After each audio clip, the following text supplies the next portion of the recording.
तमाम देखने और सुनने वालों को यूट्यूब चैनल इजी हेल्थ की तरफ से खुश आमदीद।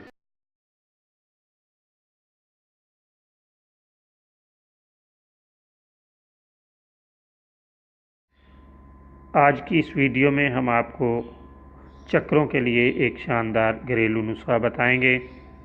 कबल अज़ीं हमारे इसी चैनल पर मुतअद्दिद वीडियोज़ अपलोड हो चुकी हैं जिनमें चक्रों का इलाज बताया गया है।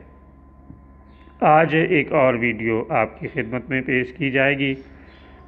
जिस शख्स को ज़रा बैठकर उठते बैठते हुए चक्कर आते हों, वो सुबह के वक्त एक अदद लीमू पानी में निचोड़कर इसमें मिश्री मिलाकर पी ले।